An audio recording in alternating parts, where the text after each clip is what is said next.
What's up, guys? Wow, let's talk about this one here. Rangers and Panthers. Panthers come rolling into town here in MSG. And obviously, everyone wants to talk about the Florida Panthers. They're coming in sporting a 10-0-1 record here, coming into the Garden. And what can we say about this one? There's so much to say, but so much not to say. Like, the Rangers were so good, throughout the 55-minute mark, I want to say, in this game. There's goals by, we're doing the order earlier. Goals by Kreider on the power play. Yep, another power play goal for him. Another power play goal from Chris Kreider leads the team in scoring. Adam Fox would find himself with a shorthanded goal. First shorthanded goal of the season for the Rangers. Yes, first shorthanded goal of the season for the New York Rangers. He scored it with 5 seconds to go in the first. So Rangers would go up 2-0 on a shorthanded goal by Adam Fox in the first.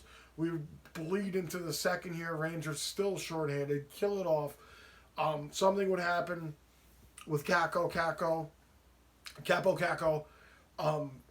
making an amazing play behind the net. Spencer Knight was in goal here for the Florida Panthers because Sergei Bobrovsky was out.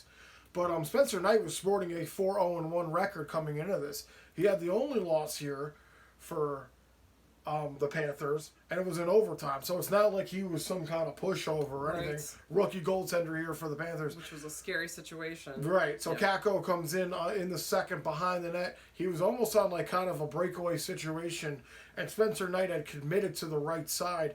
And Capo is not on the score sheet at all. No. Unfortunately, he wouldn't get on the score sheet tonight either. But with his great hockey play by Capo, he did not shoot the puck because it would have been an obvious save by Knight. He went around the net with a little toe drag, found Panarin, and Panarin would just bury it. But unfortunately, the Panthers coach would challenge that play for goalie interference because Ryan Strome happened to be in the paint. Yeah, which was unfortunate because he had a Panther behind him too, so there wasn't really anywhere for him to go.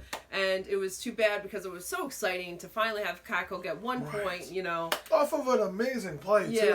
An amazing play. And this kid needs, a confidence booster because he's been struggling. So this would have been such a big deal. But I still hope that it helps him because, it wasn't his fault it got taken away. It was so unfortunate. But Speaking of Capo, he would also get absolutely robbed on a shot later in the third. Yeah. In the third by Spencer Knight, where it was a shot from the point, rebound dropped in front, and he happened to be right there to put it in, and Spencer Knight just said no. So he was. I mean, there's twice he could have been on the score sheet tonight. Yep. Now that we're into the whole Capo situation, I'll say that now. But he had a good game tonight. He did. There's streams that we do where he's kind of just not there. He's ghosting. Yeah. I don't really say his name, and he's playing on the second line. You'd figure somebody on the second line would be more active than he is. He did have a better game tonight. He had some chances. He had a goal taken away, or not a goal, an assist at least to a goal taken away, and then was robbed on what should have been a goal. So he's still not on the board, but I'm hoping this is good motivation where he will come back in the next game being like, I can do it now. I know I can do it. Yeah, no, so I don't have much to complain about him as far as his play tonight. I know he's under fire from the fan base of the New York Rangers, which I get it, guys. You want production from a second-round pick. Yeah. It was him and Jack Hughes. And Jack Hughes has been producing for the New Jersey Devils. Yeah. So, you need Capo to start doing something. Some players take a little longer to adjust. But I understand the frustration. So we go into that. So, like we said, that goal was taken away. Rangers still up by 2. Yeah. Shortly after that, offsetting penalties would be taken by, I forgot who it was on Florida. And then Lafayette had an embellishing penalty. Oh, yeah. Either way, it was 4-on-4. Yep. And then Keonjay Miller would find a puck maybe 5 feet in front of the goal, the Rangers side. He would skate 155 feet down the right sideline, power forward his way in as he's falling and roof one over Spencer Knight's shoulder to put the Rangers up 3-0. And that is, in my opinion, that's the highlight goal of the game. Yeah. That's the highlight goal of the game. And his first goal of the season. So he needs that. He had an assist or whatever before, but this was his first goal. And very impressive it was. Just like you were saying, it was amazing. As he makes a shot and totally makes himself fall to the ground, but made it happen. It was great. Yeah. Highlights, I agree. Definitely the highlight reel goal of the game for sure. Yeah. Trust me, there will be more goals to come, unfortunately. But after this, 30 seconds later, Trouba would pick off an interception in the neutral zone, get it up to Panarin. Panarin would find Strome on a wide open cross crease net, and the Rangers go up 4-0. Yeah. In a span of 30 seconds, still both goals on the 4-on-4 time. Amazing to see them do this here against a Florida team who has not lost a game in regulation. Yeah. They made them look like Swiss cheese. Like in the second. And mind you, Igor still had to be very good too. Oh my God. Because the Panthers would keep coming. They would keep coming. And the Rangers trailed in shots this entire game. But they were making them count. They were being aggressive too. Igor made some incredible saves. He really did. Especially coming in the second, the Panthers were just like being crazy. There was not much time or space. You know, we talk about time and space on the ice for players. You have time to make a play. Do you have space to make a play? There wasn't too much of either as far as the Rangers were concerned, but they figured out a way to get their chances and take advantage of them. So here we go into the third. So the Panthers would score in the third very early in. Rangers kind of got caught flat-footed a little bit, but the goal was very questionable. Yes. It was a scramble in front of the net, a shot. It might have hit a player. It might have been blocked. I don't know what really happened. All I know is Igor was down.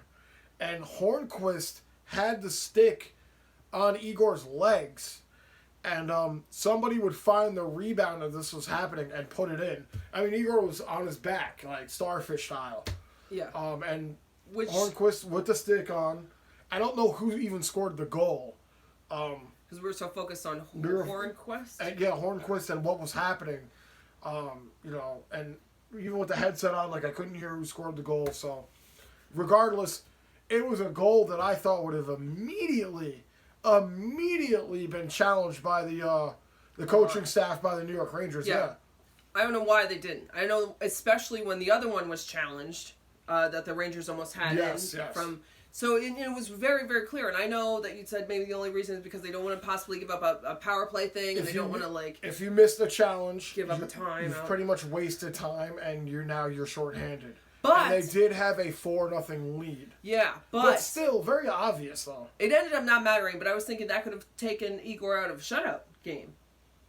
It didn't matter in the end, but at that point I was thinking that could have affected his thing. Yeah, but either way, he didn't challenge it, which kind of sucked because that gave the Panthers momentum, I felt and they felt like they could do something, had a chance. I really think they should have challenged it, but they didn't, so such is life, it goes on. Exactly. I mean, it was a very questionable play. In the back of your head, you're thinking, okay, we're still up by 3. And the Rangers would continue to put on pressure, honestly. Yeah. They didn't play a trap. They didn't try to just sit back and defend the lead. They were pressing Knight. They really were. And then this is where it gets interesting here. I mean, obviously you see the scoreboard back there, so you're hearing the Panthers wouldn't hit another goal till about 5 minutes left? 5 or 4 minutes left. We were talking about when they were going to pull the goalie, and if they even would, we were discussing, because they were down by 3. So you think you're kind of somewhat secure at this point. And, you can't predict hockey, but I know it was past the 6-minute mark, because if it was a playoff game or something like that, if you're down by 3, you kind of want to give yourself to a minute and a half to a minute for each goal. So down by 3, that number kind of goes up. And they did not pull the goalie, but Sam Reinhart would score the second goal for the Florida Panthers, and now they can pull the goalie. Yeah. Now they're comfortable enough to pull the goalie, because at this point, down by 2 with a minute 40, you really don't got anything to lose. And they would pull the goalie, and they would fucking score. And it was Hornquist who scored that goal. Yeah. Hornquist would score a goal here. So now you've looked at the Rangers, who just blew Oh, they scored him like immediately too. Yeah, that third goal. It was seconds, like a drop the puck and then. Oh yeah, 26 seconds. It was like right after the Sam Reinhart goal. Yeah. That the Panthers would come back with the goalie pulled and score a goal by Hornquist. Yeah. So now you're looking at, wow, the Rangers literally just almost blew a lead here in a span of a minute, maybe? A minute? But thank goodness, Igor had to make and the net is still pulled. Igor had to make one really good save again after that. Yeah. And the Rangers would creep away with this game 4-3.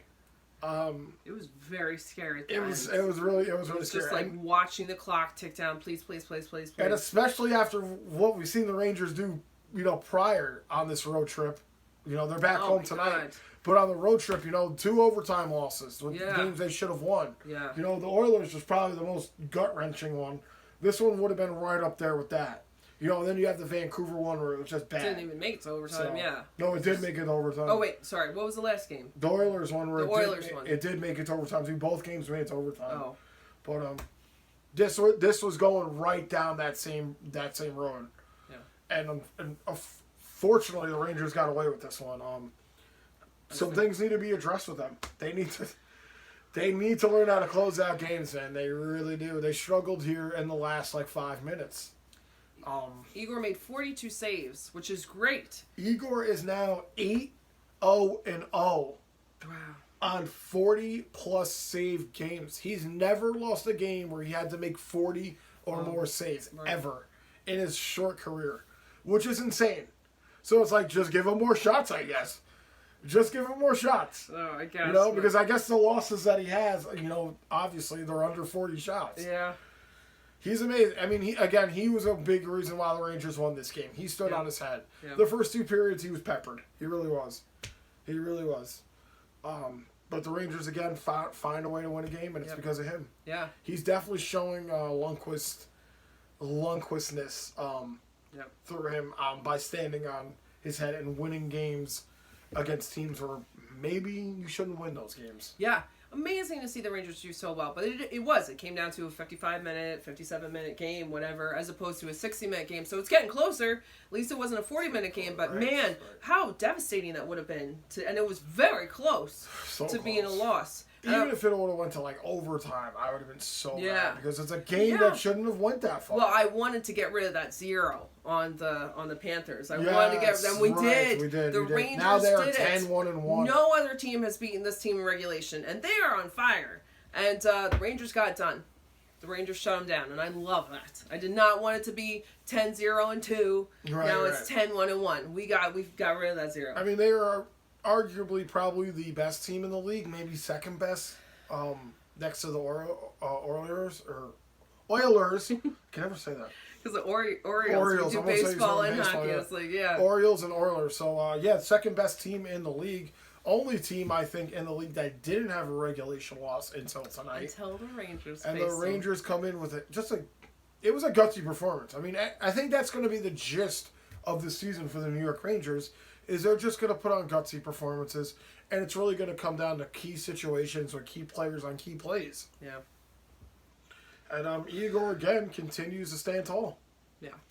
Rangers will have a big break going in here. Yeah. They will not play again until Saturday when they face the Jackets at 7, and then again Sunday against the New Jersey Devils at 7. So I feel like it's kind of a crazy schedule. 4 days of not playing at all, and then a game, and then a game. Right. At least it's 24 hours between the two, because I know sometimes it'll be 7 p.m. and then 1 p.m. the next day, so at least 24 hours. But It's a weird schedule.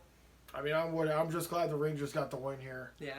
And a huge win for the Rangers after coming off a kind of a rough road trip where they could have gotten more points, but they only got 2. Yeah. So I mean, I'm good with that. Unless you got anything to add? No. All right, guys. Thank you for watching. Thanks for everybody on the channel. Thanks for the support. Yes, thanks for watching. It's been amazing. All the videos. We appreciate you guys tuning in. Yeah. Huge win for the Rangers. Yeah. We go back to work Saturday night. Hope to see you guys there. Have a good night. Let's go Rangers. Let's go Rangers. Bye. Peace.